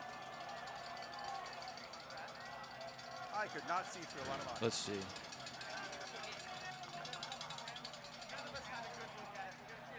Looked like Michael Spear's arm, her hand was on Noah Saul's left shoulder. Like a contested foul. Bring it back, please. All right, Hey, gentlemen, it's send it back. over. Let's get started. What's your stall count? I think that's a good call. Do you? I think Spear was holding his left shoulder with his left hand. He was out of position. He was trying to hold him. That's what it looked like. And with that said, the disc went right off both hands of the receiver. Right. I mean, I don't know. Ring keeps it. Allen. Marked by Johnson up the line. He's inbounds. Noah Saul brings Ring within one. Noah Saul doing what? The right thing always. Really an incredible guy who doesn't get talked about nearly enough. Watch him just get open up line after all that. Beats Spear up line. I mean, you know, it's funny. Revolver looks confident and comfortable, and maybe they've earned that right after so many titles. They're up 1 point right now. So interesting moment here. I mean, Ring of Fire, the energy's up. Got Johnny Cash over the PA right now. They're having a good time. Just scored a big point with a lot of turnovers. I want to watch this one more time and see what his first point of contact was after he catches the disc. It's like very maybe possible it was his wrist. Yeah, either the right knee, let's see. And his wrist was very close to the line. And I think maybe that right wrist landed inbound first, but it was really close. That's a great point. I didn't even see this. Yeah, right wrist looks like it was in. And Ring of Fire right now is walking in front of the crowd, booing themselves. It's one of their traditions at this point is to just boo. Before the crowd starts booing, we'll start booing. They embrace the role as the villain. They do. So they've got a chance to break to tie this at 10s. This is the 13 seed, a team that has no business in some people's eyes of being here. Not in their eyes, though. 10-9 with the program. I think we would say Revolver is that in men's ultimate. And look how tight these guys look with the disc. Allen poaching in the lane a little bit. They get the reset to Kasednar. Kittredge marked by Richardson. Wiseman against Polk. Oh, Polk may have gone through Wiseman's back. Let's see. Yeah, it looked like he definitely touched him up there, but what a sick bid. It's like he was going to D it with his right hand, and then he said, let me try D'ing with my left hand instead. Polk was just issued a yellow card, which is a PMF, a personal misconduct foul for a dangerous play. Yeah, I mean, it's the right call. Obviously, he bid the wrong way. He bid to the right to his right shoulder, and then he tried to reach across and D him with the left shoulder, landed right on top of him. So Mike Denardis is is talking to him here. Polk is really a couple years away, though. I mean, he's brand new to this sport.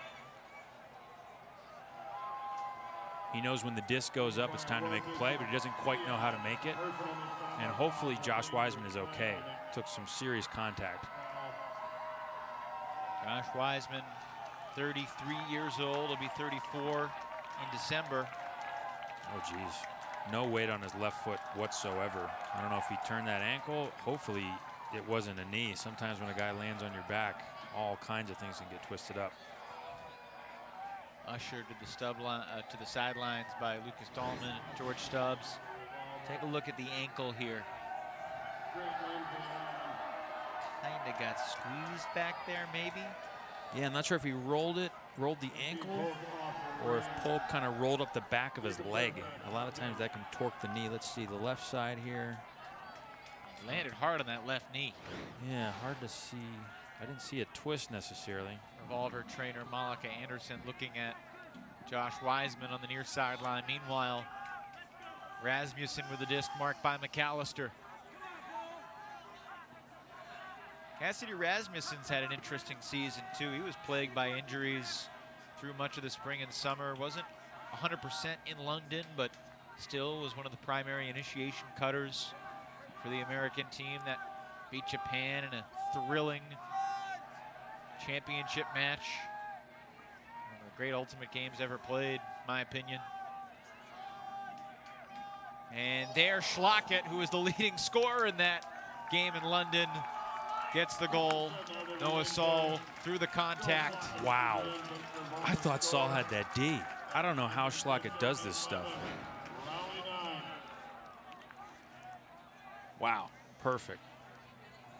Reach back, got in across Saul's body there. Not the perfect throw here, but great adjustment by Joel. Keeps the feet inbounds. Clapp catches it somehow. I think Joel was taking exception to the shoulder tug at the end of this.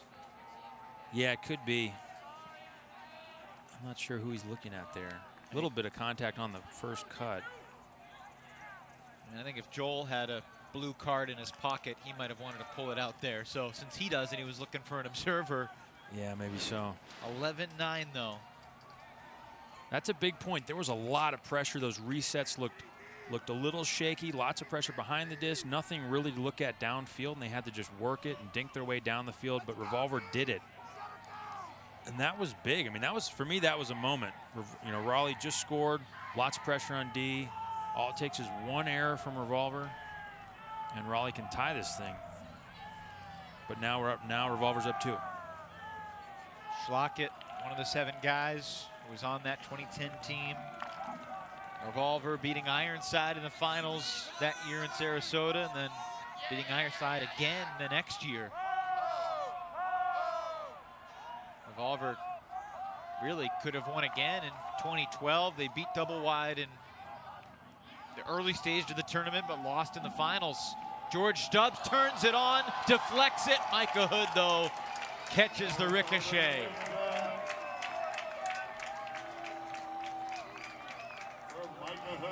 Nice D there from George Stubbs, and a great adjustment from Micah. The whole thing set up by a break from Jack Williams to get it over to Saul on the sideline, but not the throw he wanted here. Stubbs just couldn't quite put the squeeze on that disc. Look at this break, though. Perfect shot, and Saul does the right thing there. He keeps that stance wide, gives himself that down-the-line look, doesn't let the mark seal that off. Let me ask you a question.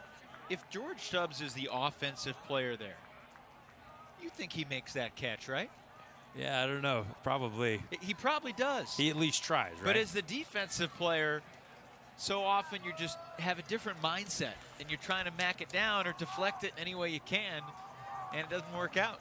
Hey, you know, I've thought about this a bunch of times. You should practice hitting a disc so that it doesn't deflect. I feel like Easier said than done. Right. I mean, there's got to be a drill to really work on screwing up the flight of the disc. Shouldn't you practice catching it in that situation? You could practice that, but sometimes you can't get that. And what do? If you tap the back end, it pops up. I mean, I grew up doing MAC lines, so every time I'm about to get a D, I perfectly MAC it to my receiver because that's how I was trained. But there should be a drill. Big flick pull from Allen. Rasmussen handling. Lindsley breaks free. Wow. Big cut from Christian Johnson, juked Justin Allen. We're just seconds away from the soft cap, which will add 2 to the higher score after this point ends. And the guys are moving at a different speed here. Grant Lindsley in the lane. I haven't seen him move that fast yet today. But he wants the ball.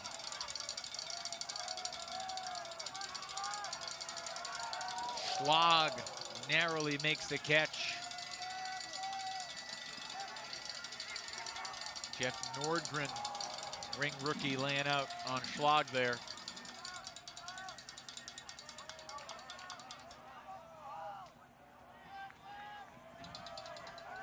Very important moment in this game. It's either 12-10 game to 14 or 11-all game to 2. Rasmussen, did he have enough air on it? Lindsley can't make the play. Man, Lindsley had the hungry eyes for that throw. You could see he wanted it to go up. It did go up a little bit out in front of him. And watch the acceleration, just can't quite make the catch. That's surprising. I expected him to pinch that one. You expect a guy like him to make that type of play. It's been a tough game for him, though. He's not quite getting what he wants.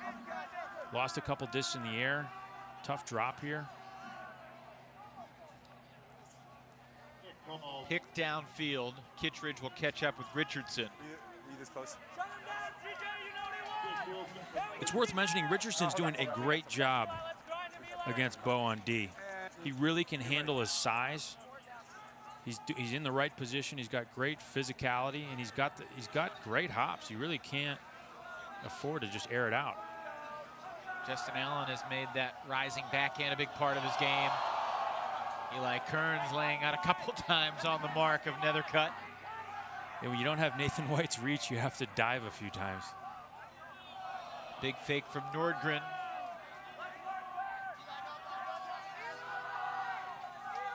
Fairfax back to Nethercutt. He'll go over the top. Nordgren is there. Jeff Nordgren, who's played sparingly in the semifinal, just tied it up, and it's a game to 2. Incredible stuff from Ring of Fire. I mean, they just never quit. 100% belief. And look at these 2 bids from Eli. And Nethercutt just looks like a boss out there. Look at this hammer over the top. Throwing Eli Kearns around on the mark and then just drilling this hammer. Perfect throw. We've seen him throw that 3 times. All of them right on the money, very catchable. And all Schlag could do is get a front row seat for a goal. There have been moments during this tournament in bracket play where Nordgren has looked cold on the sideline. And he's very supportive, but he kind of has had this look in the eye. I'm not going to get the chance to play these big points. And here he is on this stage getting it done. Yeah, much the same way Ring of Fire as a team, has had that kind of a weekend. Not sure if they're going to get a shot. Not sure if they're going to get out of their pool. Tough matchup against Machine. They pull it out. Tough matchup against Truck Stop. They pull it out. You give these guys just a little breath of air, and they catch fire. Well, here we go. We're playing to 13. Revolver on offense. Kasednar, Kearns, Higgins, Lindsley, Rasmussen, Kittredge, and Schlacken. And these are the points you play for. They clear this near side of the field for Higgins, marked by Williams.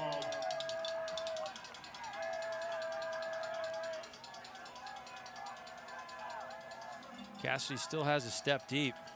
Tim McAllister, a crafty defender, just seems to cause a lot of trouble. Rasmussen secures the under. Kittredge took a few stutter steps deep, created the space underneath against Taylor to Lindsley. Pretty good illustration of Revolver's role-playing offense right here. Right. Nobody has to play outside of their ability or outside of their role. Nice and patient. Move the disc. But nice pressure right now from Ring. Big catch by Kearns going down on Schlockett's low throw. Kittredge up line. Kearns just shy of the goal line, but a stoppage. Might be a travel on go. Call back of the throw. Travel called. That's not a travel. That's not a travel. You caused a travel. This is. So it looks like the observer's not going to agree with him here. So Kearns will keep possession of the disc. Disc in hand for Revolver. So it's a game to 2. Revolver on the doorstep. Great defense in the lane. Oh, Taylor nearly comes up with a D, but the bid prevented him from setting the mark, giving Kittredge the easy shot to Lindsley. Revolver up by 1. It's a good bid by Taylor. You have to take a shot here. You have to make the bid. Come so close. Had one of those earlier. He did. Yeah, I mean, you got to take that bid. That's the right play. And can you imagine if he gets that block? And then Ring off to the races the other way. One reason Revolver has stayed ahead in this game, Bay Area team has gone 11 for 12 in the red zone, taking care of the disc around the goal line. Yeah, against great pressure. I mean, we've seen it this whole game in the red zone. Revolver looks real steady, but the resets aren't easy. You know, they've had to make several throws, be very patient. They've been up to the task. And you can see the dog is ready to eat here. Bo Kittredge getting in the game. He's always there when you need him. He's not doing it point in and point out the way he used to, but Daddy's home. Takes their first timeout of the second half. Quick look at the D-line. I believe Ring might have called a timeout. You see White, Canner, Dahlman, Hagan, Marcy, Cohen, and Stubbs. On the other side, Saul, Fisher, Nethercutt, Yannick, Williams, Fairfax, and Cretella.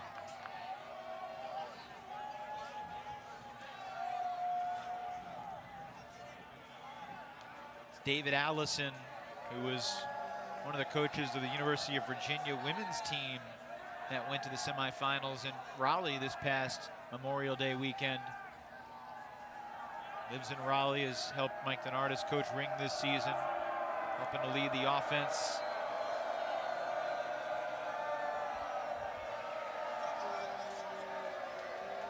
And as we have typically seen in a big game involving Ring of Fire, the crowd has not lacked energy.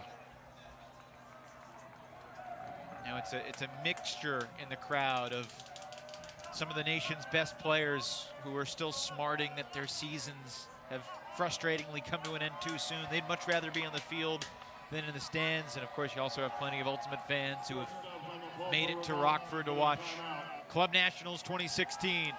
Big pull from George Stubbs. Saul will be the quarterback. And now Nethercutt. Nethercutt airs it out. Williams shook free of Dahlman.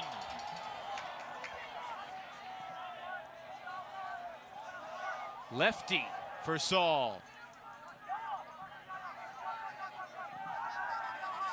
He needs a reset.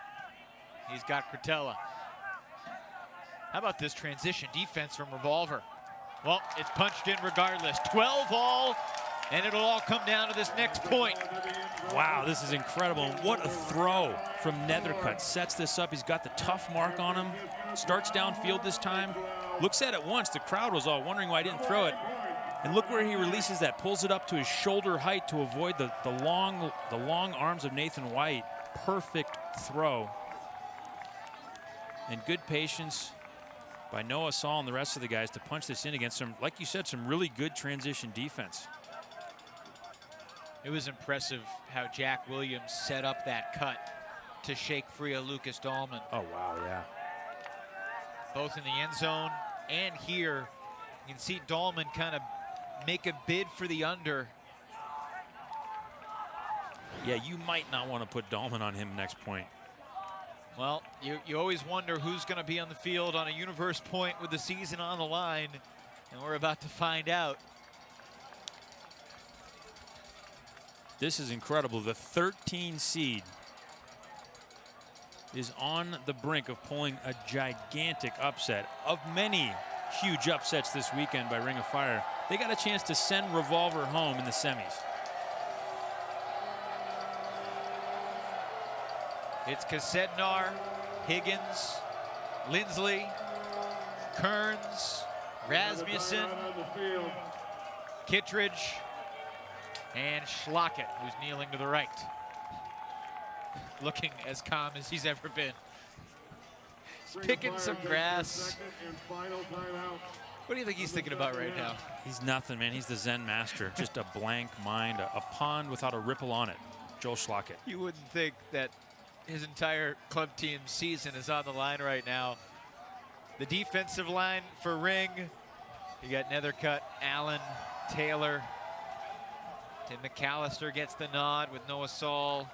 Jack Williams, of course, and Josh Mullen, the veteran. Mullen, 36 years young.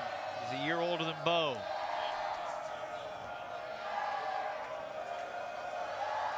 You can see the boos for Ring.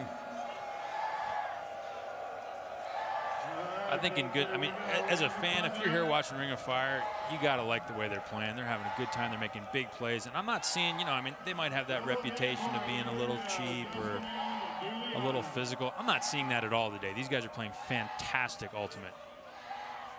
Both these teams have had some memorable universe points through the years. Revolver had a big one yesterday against Sockeye. Kearns with a lot of space on this near side of the field to Kittredge. Lindsley. He could have called a foul there. He didn't. The throw pops up. Kittredge keeps it alive. Crossing midfield to Higgins. And there was a contact that will bring this disc back.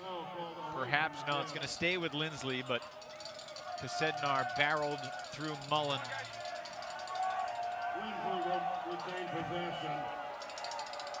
All comes down to this point, Chuck. And Revolver's got a giant open field in front of him here.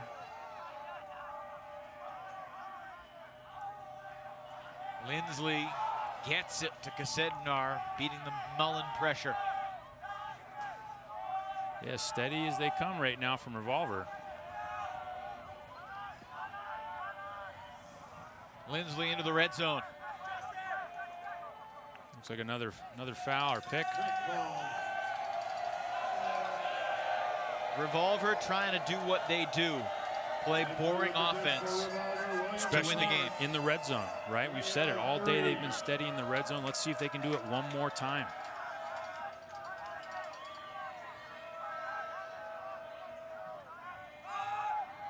Schlockett calmly to Kittredge.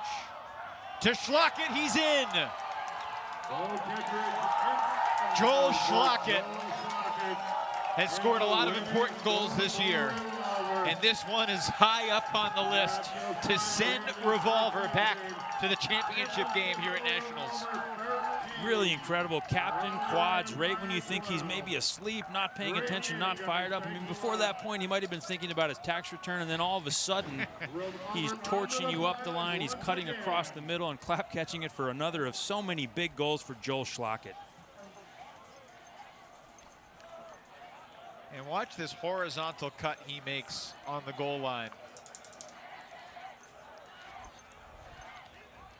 And that's trust, because Kittredge had to put a lot of sauce on that flick in that tight space. But, you know, Joel Schlockett's made that catch hundreds of times. Right, making the right catch, being ready to make the catch, too. You know, making the right cut. And just, he has a way, doesn't he? Joel Schlockett, he's something. And I owe you a tip of the cap, by the way. I wanted to do Bo Kittredge's player of the game before we started. I wanted to spotlight Bo, and you said, no, we should do Joel. And maybe you were right, buddy. Maybe we got Bo in mind for tomorrow. Maybe. 13-12, Revolver over Ring. Wow, what a game. San Francisco does it again. They're back in the finals. It seems like they're here every single year.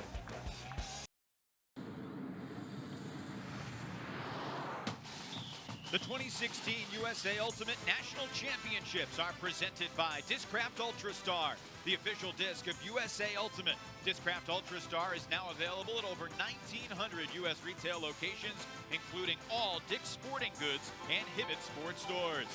Buy 5 Ultimate, apparel made specifically for Ultimate players by Ultimate players. Visit 5ultimate.com for everything from Discraft Ultrastars to jerseys, shorts, and custom team uniforms.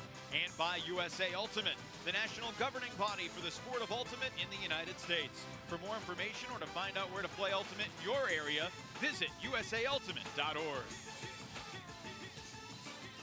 For the second time in as many days against a perennially strong program, San Francisco survives and prevails on Universe Point. Yesterday it was a pool play win, or a couple days ago, a pool play win against Sockeye. And today, taking down Raleigh Ring of Fire, 13-12. Mike Payne, you've had a lot of these tight games through the years. What were you thinking before that final point? I actually walked out to the line and talked to the O team, and I basically just told them, the guys on the sidelines love you. I think my experience as a player is that when you're in those points where it's double game point at a big tournament is you let nerves creep in, and you can't help but think about what your teammates are going to think of you if you make a mistake. And the word that we've had all weekend is absolution on Revolver. Absolve yourself of fear, absolve yourself of concerns, and I think just letting those guys know that the guys on the sidelines love them no matter what was going to happen helped. And also I think it caused them to think about what they were playing for.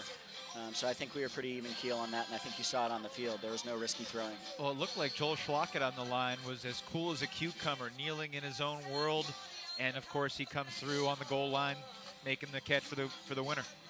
Yeah, I mean, we've talked a lot, Evan, over the years about the fact that Joel is the dark horse best player on the team and potentially the dark horse best player in the world after this last World Championships this summer. So we count on Joel to make big plays and to make them with a chilliness that they can't be matched. But there's a lot of other guys, like the guy you talked to next, Grant Lindsley, who basically can generate yards on at will. And I think all those guys came through in that last point, as well as the rest of the game. Let's not overplay it. The offense played a good game, had a few hiccups that we can clean up tomorrow against the eventual winner of Colorado and Boston. So I think that we've got the tools. We just need to come out and have a slightly better game tomorrow, and we'll be champions. Hey, Mike, how close were you guys to playing your best today? Not even close. We gave them a whole lot of easy hucks on the flick side that we should have jumped earlier. We said we were going to have flat flick marks, and we let them get off forehands that were too easy given the fact that we were going to throw a flick. So that was our main fault on defense. And then on offense, we didn't play our game plan in the second half, just like we didn't play in the first half to completion, which was we threw too many balls deep on our first cuts. So we've got to learn from that tomorrow and count on our legs to be able to execute multiple cuts per possession, pump fake, have guys come under and get 20 or 30 yards per throw. Well, for the 6th time in 7 years, you're playing in the championship game. Get rest. Look forward to Bravo Ironside, and we'll see you tomorrow, Mike. Congratulations. Thanks a lot. We're excited. Take care, guys. IHD at its best once again when it counted most. Turnover-free Ultimate. And in the first half, a statement defensive play from Nathan White is our Discraft play of the game. And a play like this is just phenomenal to watch. A tribute to White's length and persistence on a tough job marking Jonathan Nethercutt. That's right. You know, we heard Mike Payne say that they were letting those flick angles go. Not Nathan White. Just stuffed this huck. And I think there were a lot of throws that Nethercutt didn't make. And we saw right there why. Grant Lindsley, congratulations. You know, Revolver's used to being in this spot, but as one of the 5 rookies on this team, what is it like to be getting ready for a championship game tomorrow? It's an honor to be a part of a team playing for a championship. And, you know, as a rookie, it feels like I'm just trying to play my role, you know, fit into the system as best I can and, you know, seamlessly add my strengths and not try and do anything outside of my role. Has it been seamless, or have there been growing pains as you've tried to fit in with this new offense? I wouldn't call them growing pains. I think it's just been a really nice learning curve over the course of the season. It's a great systematic offense, especially, and a general intense mentality on D that has been a pretty joyful, more than painful growing process over the course of the season. Hey, Grant, you played a great game, but you had some big battles against Ring of Fire. This is a tough team. Say a little bit about Ring and what they brought against you guys today. They brought a lot of athleticism. I bet the average height of their team is, 3 or 4 inches taller than that of the rest of the teams here. So they made us adjust our game. I think we had to rely on unders a little bit more, pump fakes deep to open up those unders. And, eventually we made that adjustment, or at least we made that adjustment enough to escape. You've been playing Ultimate for a lot of years. You know about Bravo. You know about Ironside.